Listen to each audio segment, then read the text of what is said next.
Good morning. Today is going to be a very exciting day, okay? As you guys know, we've been trying to, look at tractors and figure out which one we're gonna buy. And we did have quite a few of you reach out to me and, offer, hey, come on down to our farm, check out our tractor. We've got a Kubota, we've got a Kioti. So thank you to all of you guys who reached out.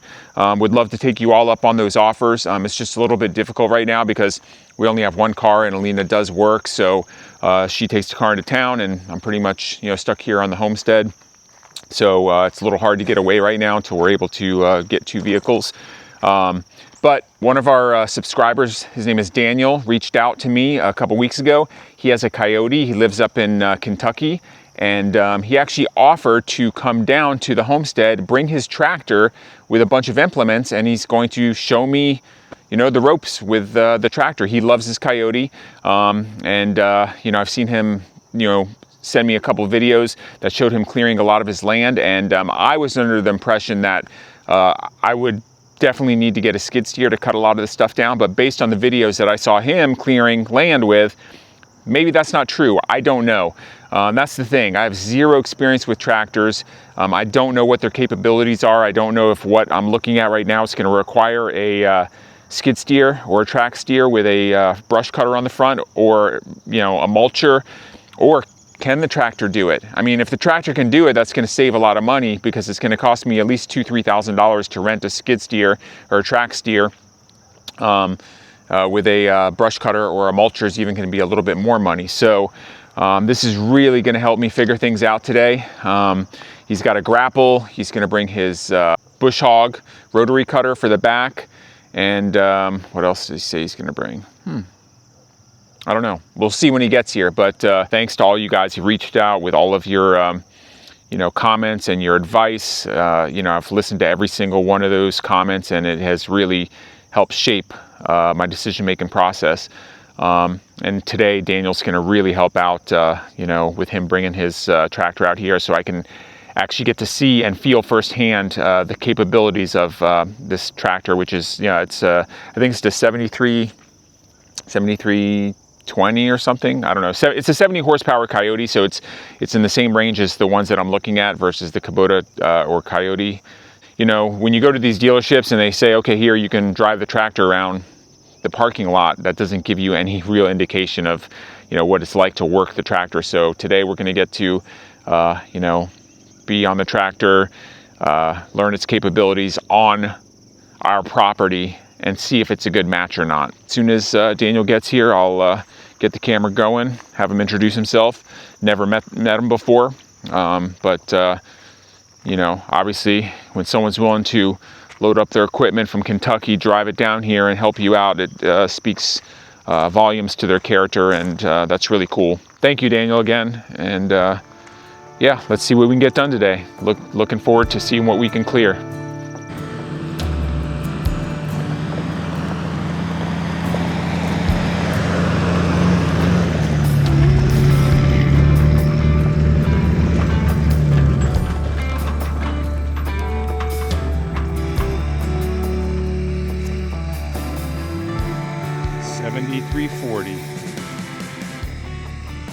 What's up, man? How's it going? Good, brother.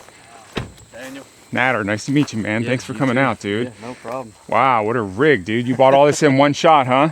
No, I had the truck already in the trailer, but and like I said, I had a smaller Kubota, and obviously that's how I found out about y'all's channel, is you was on there asking about the Kubota and everything, and versus the Kioti. And So you had both? Yeah, I had a smaller Kubota. It was a 3902. About half the size of this probably. Wow. And yeah, we got 11 acres there in Russellville, and we needed kind of more capability, and we wanted to go a little bigger, and here we are. That's awesome. Yeah. All right, so everyone saying, oh, you don't need that big of a tractor, da-da-da-da-da, and I'm like, okay, you had a smaller tractor. Yeah.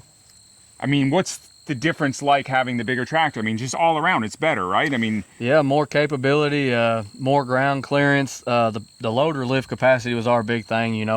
We do a lot of feed. We got a lot of smaller animals, so we're getting a pallet of feed, a month, every other month, something like that. And it just sucks when you can't pick that up with a tractor. You have to get it all off by hand. it's just more capability, a little bit bigger implements. You know, I got, if I want to go that route, I can. Yeah. But the biggest thing for us is I wanted to go to a cab. I mean, I do a lot of bush hogging, and it's just miserable out there in the summer, 90, 100 degrees, and you're just melting to the seat out there, you know. So yeah, this is much better. I mean, this 102 degree heat index, and I got cold in there. So. Yeah, no, that's the thing. People are like, oh, you don't need a cab. Well, my neighbor was out here doing some ditches, and he hit 2 different underground hornet nests. I mean, they got him so good he had to leave for the day. So I'm just like, I looked at that and I'm like, no, man, I'm not doing a no cab. Like, you know, there's just no way. The rain, the heat, all this kind of stuff. So I've never run into the hornet's nest, but just the heat, you know, getting rained on, it's just, man, it's miserable, you know. And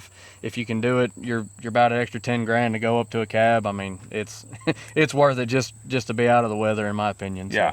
Yeah. One of the things that you know, really impressed me with Daniel is he had sent me some video of him clearing some land, and it was land that was like, I mean, you know, you're talking like probably 6 foot high, right? Oh yeah. And I thought I was going to have to rent a skid steer with a brush cutter on the front or something, but after seeing what he was cutting, you know, I was just like, wow, maybe I don't. So that's why he offered to come down and show me what this thing's capable of doing. So this is huge, man. Thank you so much for freaking coming out, dude. Like I said, that's a big, I mean, like I said, if I was looking and I had somebody, that's a game changer, you know, just be able to see it in person. It's one thing. Everybody is a salesman, you know, when you go to these places, and they want to obviously sell you a tractor, so they're going to tell you basically whatever, you know.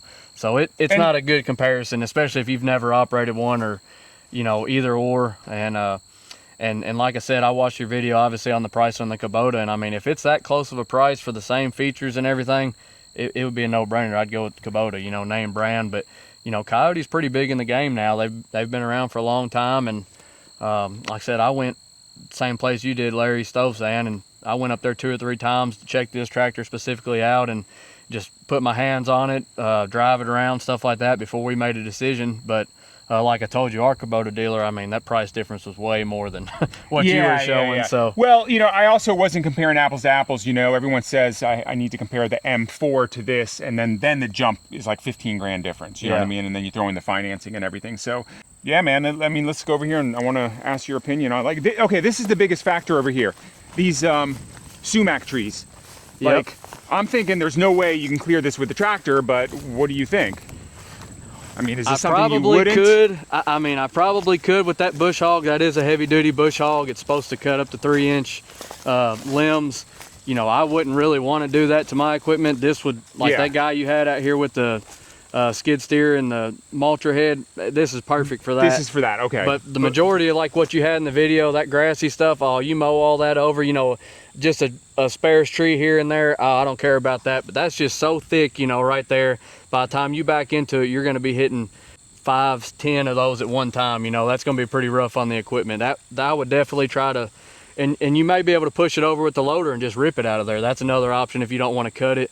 So, and then if you cut it, it's going to leave the stubs out anyway, which you don't want. So basically something like this, you'd go through and either rip it out or have a bulldozer pull it, and then you could take the grapple and just pull it out that way. All right, dude, let's get it off and check it out, good. man. Awesome.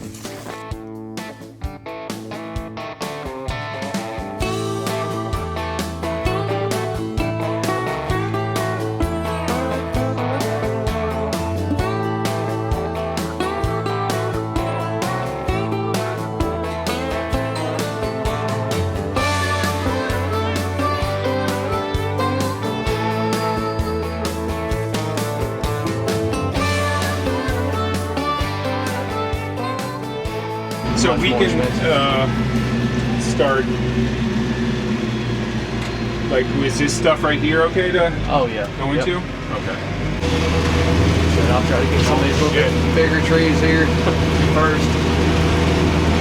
I don't want them to scrape on the That's okay to run over? Okay. Oh yeah. Like I said, if they're just here and there, I don't have a problem, you know, but when they're that thick as what you had up there, you know, that's a whole bunch of them in a row. That's going to be an issue. Like, this is getting a good amount in the row, but still spread out enough, you know, I'll run over that.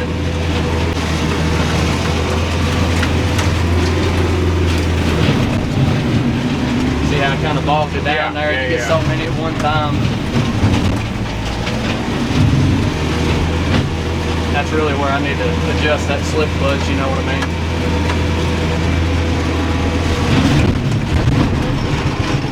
See, that'll kill it right there. Oh, That's yeah. a little bit much, but Now, was that the slip clutch doing it, or just no, the PTO? that's because I don't have the slip clutch adjustment. Oh, okay. So it's literally more power, you know.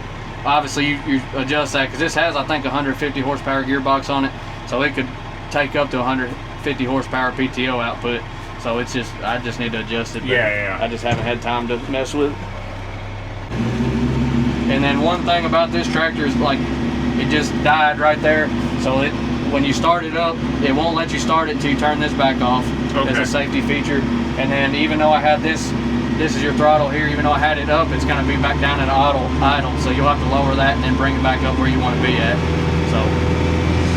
So when you're bush hogging 2500? Yeah, I want to be at the regular PTO, which Right. just has the economy PTO, which is this lever here. But for bush hogging, like I said, you see how much it's bogging it down, hitting some of that stuff. I don't usually do the economy on that. Unless I was doing like a pasture, you can do that. It's supposed to save fuel and you know, stuff like that.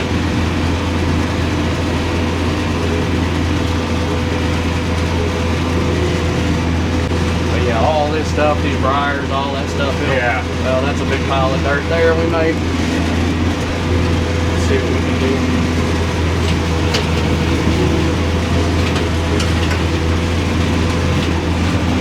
It's good though, because you know, being in the cab with you right now with experience, if I just bought a tractor, I would not feel comfortable doing this because I don't know what I'm supposed to expect. I'm like, is this jerkiness expected?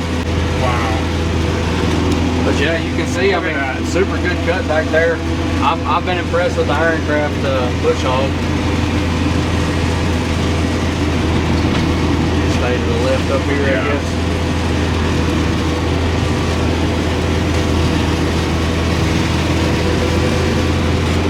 See, like that hump right there, you know, sometimes you might bottom out or something on it. I think with the skid shoes will be all right. Right.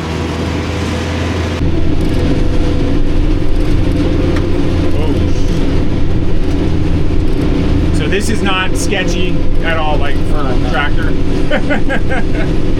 The up and down's really not bad. And I've actually bush hogged a couple ditches that, you know, I would have been scared to do it in my Kubota because it was not as wide of a wheelbase. It was definitely a lot more tippy, even with the loaded tires. Right. You know, this has impressed me as the kind of inclines it can go on, especially sideways. But usually I like keeping the grapple on the front just because if I hit something, it's going to push it over. If I need to move something out of my way, like a down tree or you know, something like that, I can.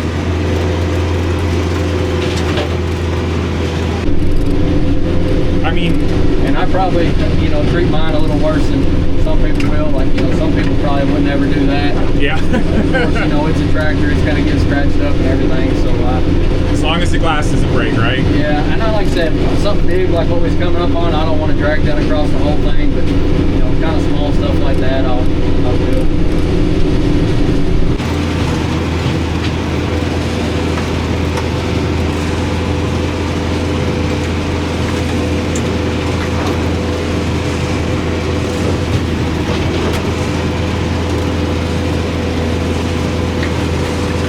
Yeah, I'm surprised how quiet it is. I mean, the open station, I would always wear. I had the big earmuffs.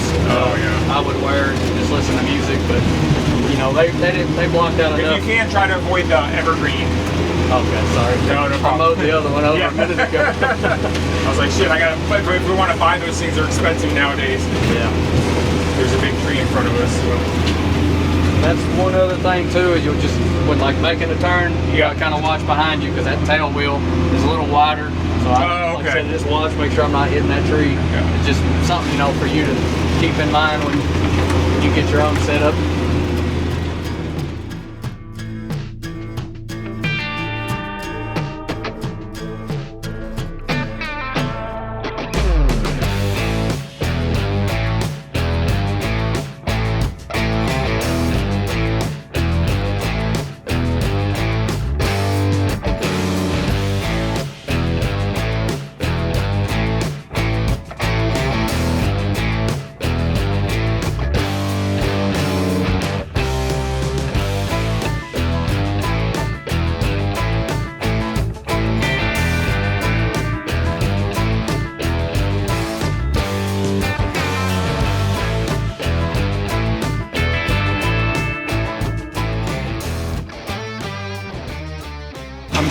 that Daniel came out, because if I would have bought a tractor, I would never take it through this stuff, because I just don't know what to expect. But this is really opening my eyes to the capabilities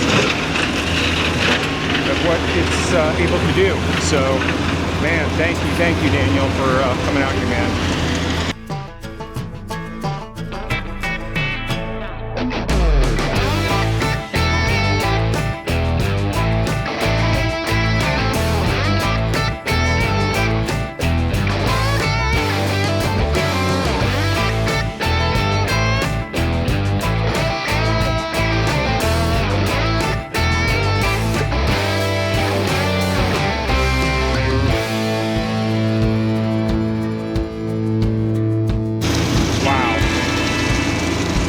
Crazy. I did not think that you could run over stuff like this. Impressive.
Impressive, man. Thank you. Want to drive?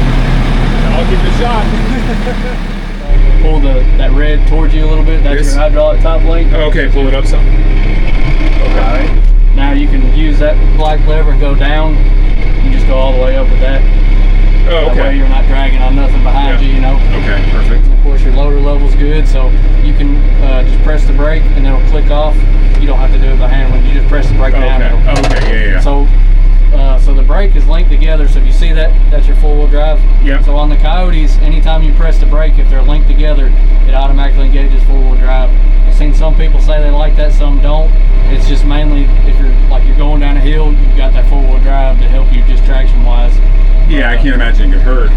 So, yeah. So the biggest thing is, like I said, this has enough power, especially in this gear. If you try to press the brake, it's not going to stop you. It's going to overcome that, and it may, in some of the higher gears, it may bog it down and kill it. But for you, like I said, anytime you want to stop, just press in the clutch and then brake. So I'm in what gear right now? So it doesn't tell you the gear you're in, but you're in medium first right now. Okay, medium first. So if you was wanting to, so you'll be good on that. You won't have to shift. You'll be able to just pull this up towards you and forward. Or if I want to go reverse, or you can just go back then. So just click it back, up and back. Yep. And I'm good. And if I want to stop, I have to hit the brake, or I have press the clutch first. Clutch. Okay.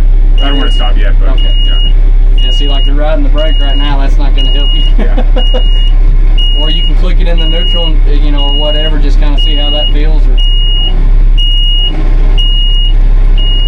So when I'm driving like this, I use the orange pedal. That's like a gas pedal. Oh, okay. So it revs it up? Yeah, so you can do that. Oh, okay. Okay, so then... Yep. So did you have, as far as maintenance goes, did you use the box blade? Mm-hmm. That was the best thing. We'll put the box blade on. We'll get done with this, and we can run down here. I'll kind of show you, or you can run over this dirt over here and smooth it out. And like I said, the hydraulic top link really helps with the box blade, because that your angle on your blade is how much you're either going to smooth or how much you're going to cut.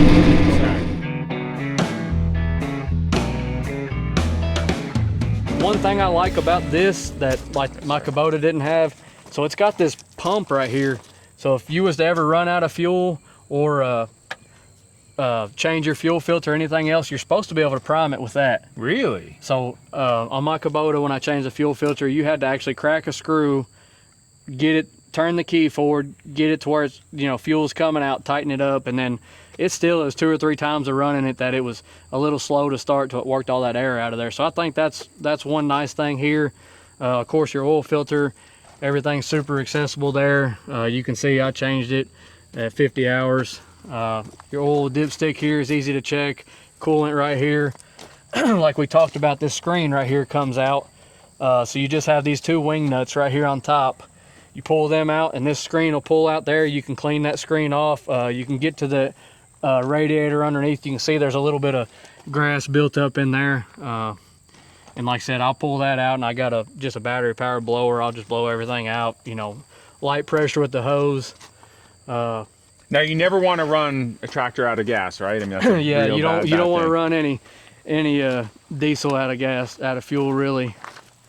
On this side, the air filter is super easy to get to. So this is supposed to take your bigger particles, and as it's running, it'll blow out of there. So you can see a lot of dust in there, but the filter just pulls out. You can blow it out, change it, whatever. How often do you clean If I'm yours? like the bush hogging we're doing today, it's not real dusty. I just blew it out the other day because it was super dusty, but we've got some rain now, so we're in a little bit better shape. But I think they recommend changing it at, was it maybe every 100 hours or yearly or something? But Oh, okay. So I've it's never- not like every week or anything. no, I had that Kubota 400 hours. I changed it one time. So Okay. you know, it kind of all depends on the conditions you're in and everything else. Of course, this will be like your DPF here. Hopefully you'll never have any trouble with any of that crap. Do you need to check tire pressure every so often, or not? Just not. Yeah, they recommend that. You're supposed to do everything at the 50 hours.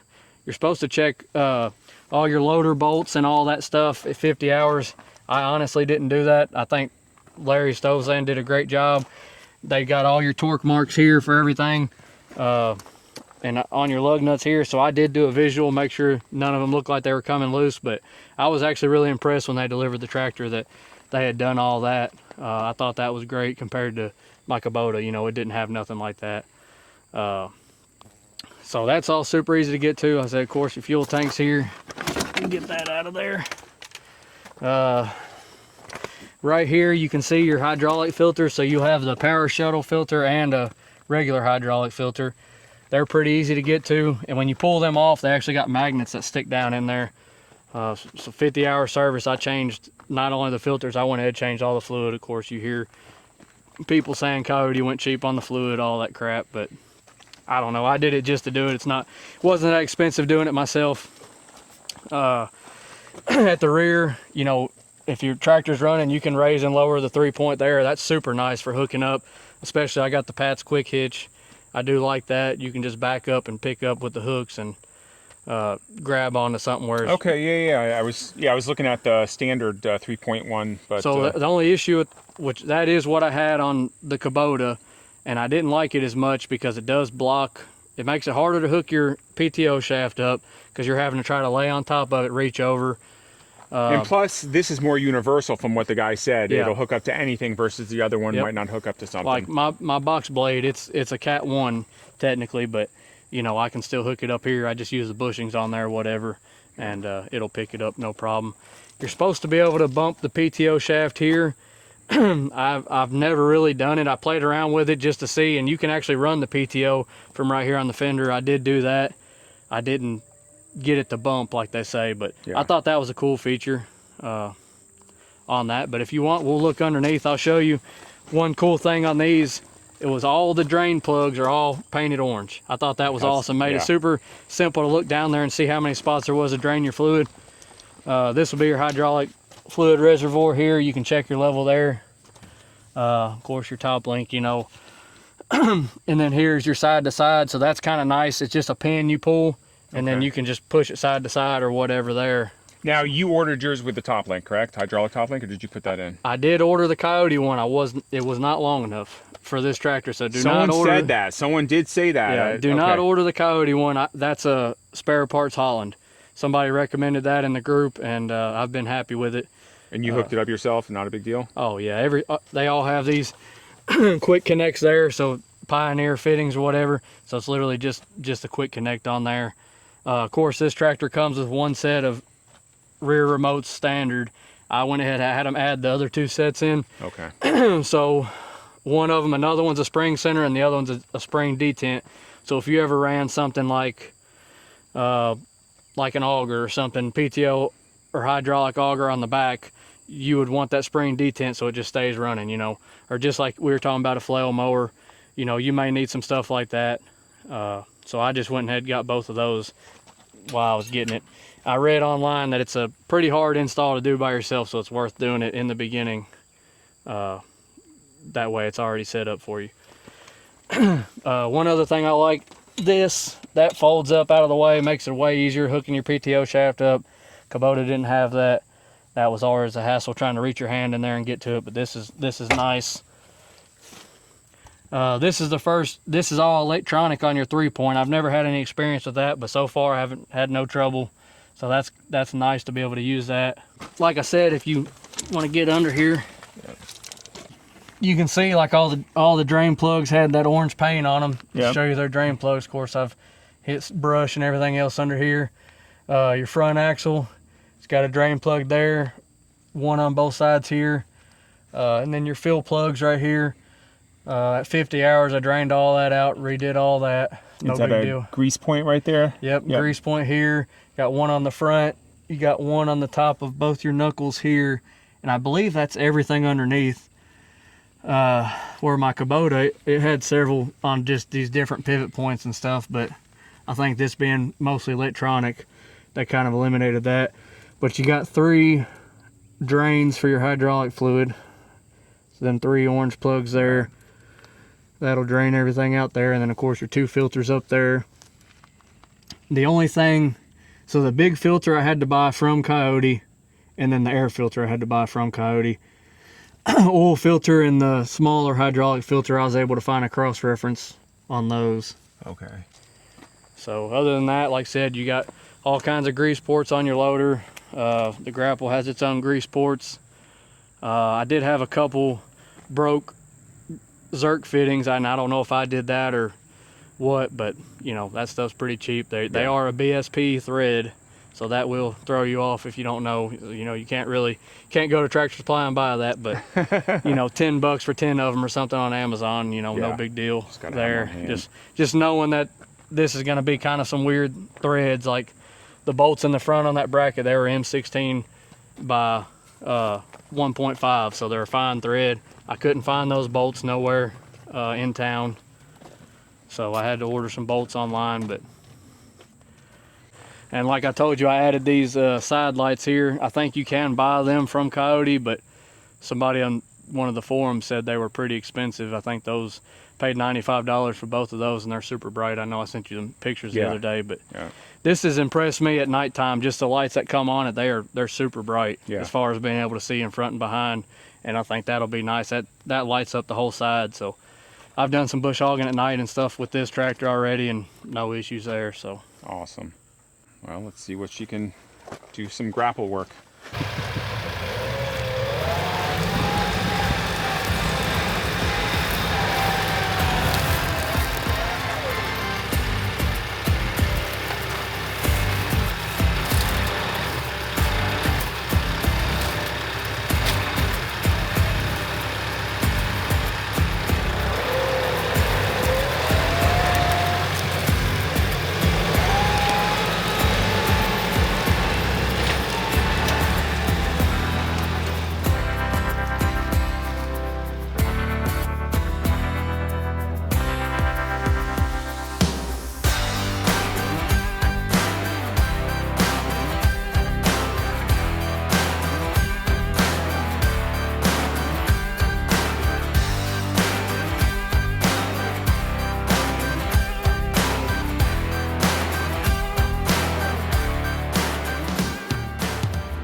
Okay, so far we have done some bush hogging, got to see what that can do, which is awesome. Like I said before, I would have never been comfortable going through anything like that had Daniel not showed me what the tractor is capable of. Then we just picked up a big tree, which was really cool to see. So now I have no doubt that if I was to purchase the 7340 that it could do exactly what I needed it to do, and be able to pick up all those trees. Then we're going to put on the box blade, and we're going to do a little bit of gravel, you know, work on the road. See if we can smooth that out a little bit. So that's one thing we didn't talk about, is this has the level indicator up there on the bucket. Did you see that on the right side? Yeah. So that works super good using the bucket. It doesn't work that good on the pallet forks, but it is adjustable down here. So I mean, if you wanted to do that, like I said, I don't use the pallet forks that often, so I don't worry about it. But that's super nice to have for the bucket. That works good. Yeah. Of course, with the grapple, it kind of just gets me an idea where I'm kind of flat down here. Yeah. And just depending, most of the stuff with the grapple, I'm picking up straight over top of it and coming down on brush, pushing it down and grabbing it. More of the log style stuff, I'll get more straight up and down and drive into it, so it piles it up, and then I'll tilt over and grab it. Yeah. Like I said, that's just going to be just getting familiar with it and out there running it, figuring it out. But that's super nice. And then of course this has a self-leveling loader. Yeah. So yeah, that means nice. Wherever it's set right now, if I lower it and raise it, I did that opposite. If I raise it or lower it, it's going to stay the same exact it is now. So if you got the pallet forks on there and you're level picking something up, you can pick it up as high as it goes. It's going to stay level.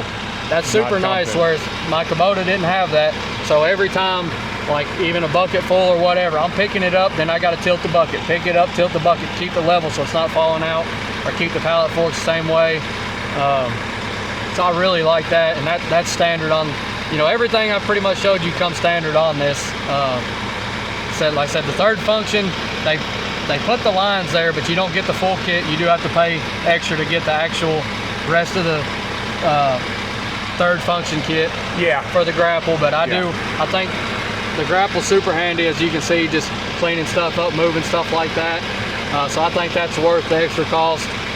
You know, I think you could get by with probably one set of rear remotes. I did the hydraulic top link, so I knew that was going to take one set up permanently. So I went ahead and got the other two sets on just in case I have an implement that needs it. Like I said, the flail mower, it'll need two sets of rear remotes, one to offset it and one to raise it up. So, or you can move it one way, then swap the line and do it, but that sucks. So if you just had a long fence row and you weren't ever have to move it, that's fine. But you know, it's all about convenience, right? That's why you spend the money on this stuff, to make things easier on you. So yeah, definitely. Awesome. All right, let's hook up that box blade, see what this can do. All right. So yeah, one thing I was talking about earlier is you know, right here, you can raise and lower the 3-point arms from back here, which is super convenient for unhooking. And then, you know, with the Pat's quick hitch, you just have your lever there, do that, the lever's up.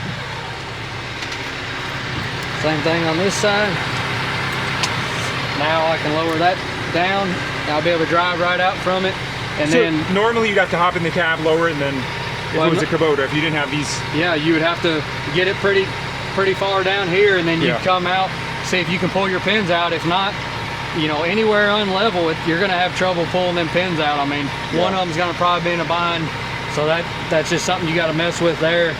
And then this top link, just pick that up there, and then this bracket actually clips in right here. Oh, nice. Like that.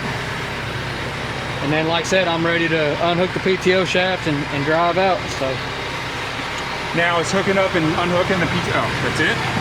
That's it. Do you have some special quick hitch, or that's how they all are? That's how they all are. Okay.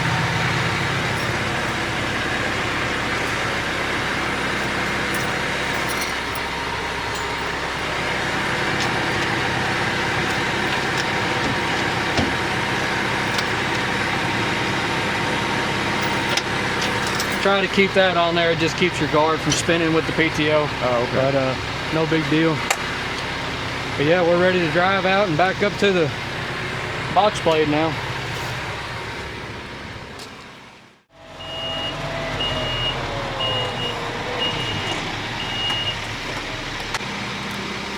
So I'm not perfect on there, but this does have the telescoping 3-point arms there. Okay. So you can be within a couple inches. And I think the Kubota has that too. Will it move sideways though? So right here, you just got a pin. So then I'll get that, where it needs to be. Get the other side, and I can just pick up on it, and then I'll be able to center it in the center and lock those back in. Okay.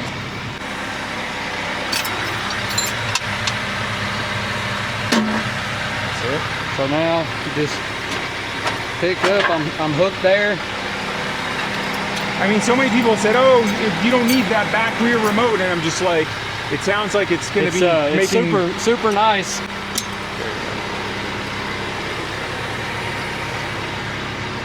So I can probably make that work, but generally I'll just open the door.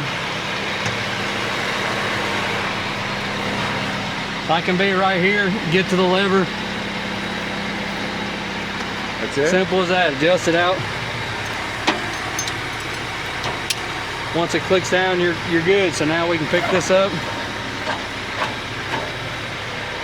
And do you lock these in, or? I will, yeah. Yep, same thing on this. You'll just pick up on that, and then that lock holds it from being able to come out.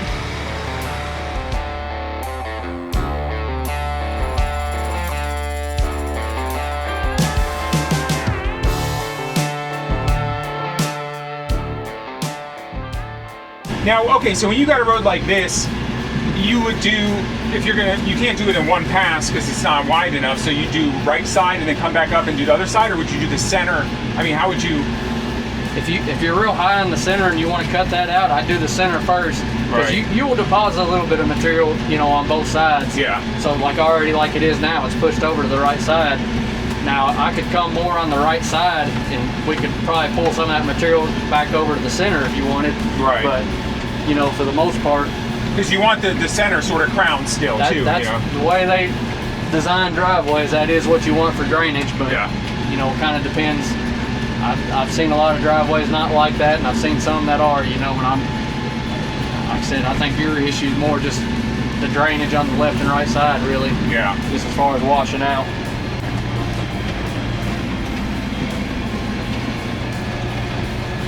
See, like I said, I raised it just a little bit. Now you see we're just dropping a light layer on that bare, bare spot. But you got to have the material to do it, right? I know. And that's like I said, you've had a lot actually washed down the side already, just here and there, I guess.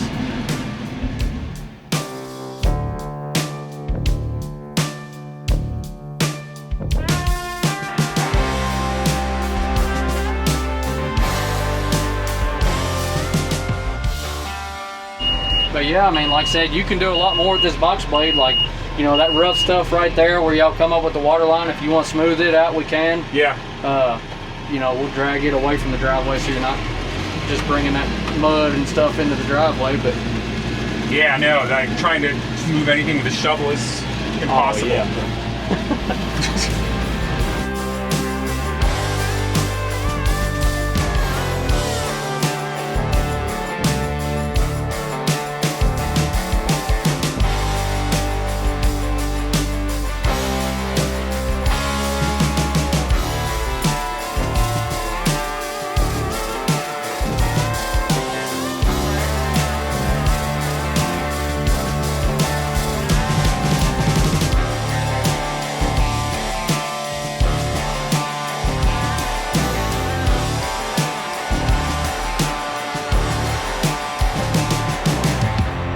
Don't get me wrong, the Kubota will be completely as capable of doing all this, I'm sure.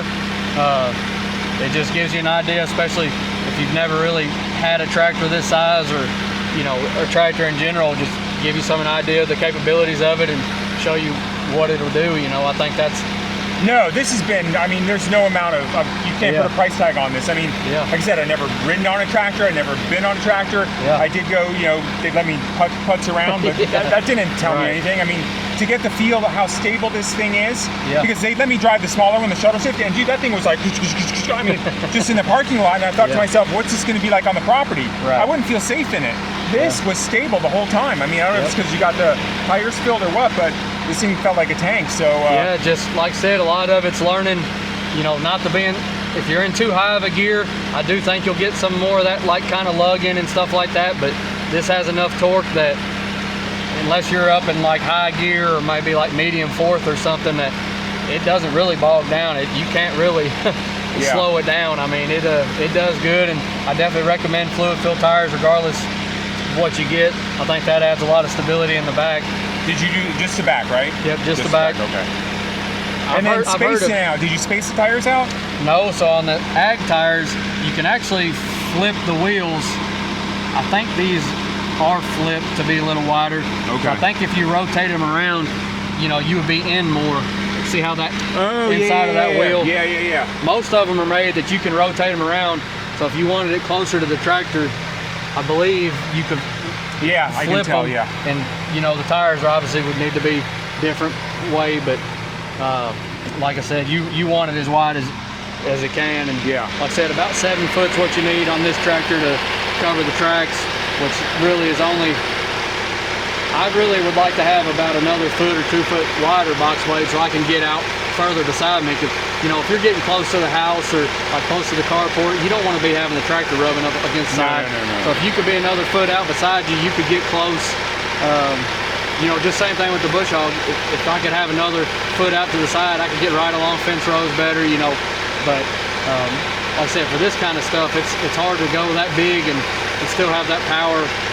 Like I said, I know they had I don't know if they still have it, but they had an 8-foot pull behind and a 10-foot that was priced really well up there at Larry Stokes van, if they haven't sold it.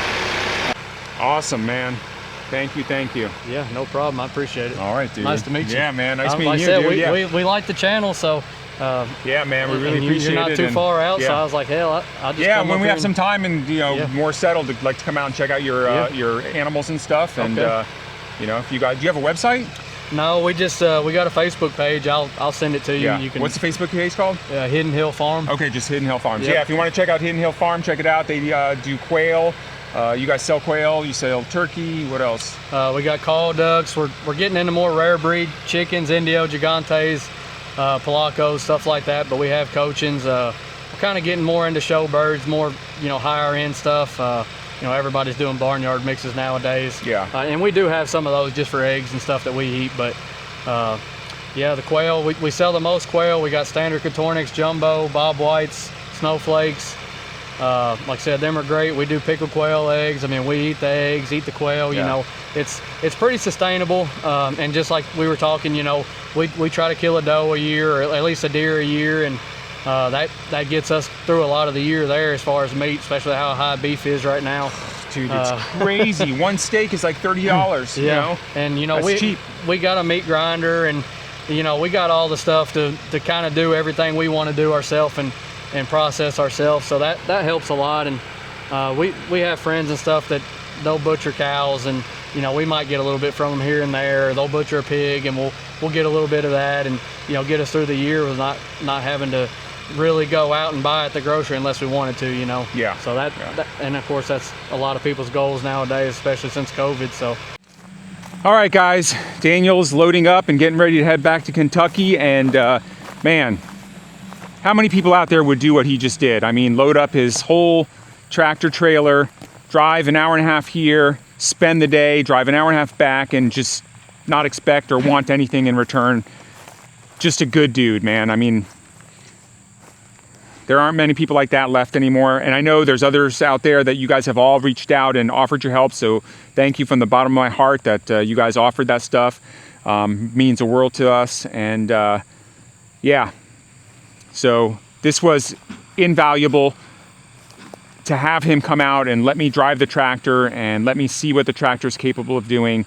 He's got me sold. I mean, look, the decision's not made, but right now, if I had to make the decision, I'm definitely leaning towards Kioti, even though I've heard a lot of you guys, Kubota. I get it, but I'm impressed with the Kioti right now. And the main goal that I wanted to accomplish was to see the tractor in action on our property. Wanted to see a bush hog, check. Wanted to see the ability of the Grapple, check. We were able to do that. He picked up one of the biggest trees that we have over there, and then get to use the box blade on the driveway. I think I'll get a land plane instead of a box blade, but either way, got to experience it in action, and yeah, very happy. Just being in the tractor, going over the terrain on our property will allow me to have confidence now when we do get the tractor to jump in and go through the bush without freaking out, because now I know what to expect when you're running over these bigger trees, know what to expect if you do bog the tractor out, which happened a couple times because we went over too thick of stuff. So I know what to look out for and know what to do, more importantly. So yeah, that's it. Daniel, thank you so much from the bottom of my heart. Appreciate you more than anything. And yeah, hope you guys enjoyed this video, and make sure to hit that like and subscribe button, and we'll catch you on the next one. Thanks.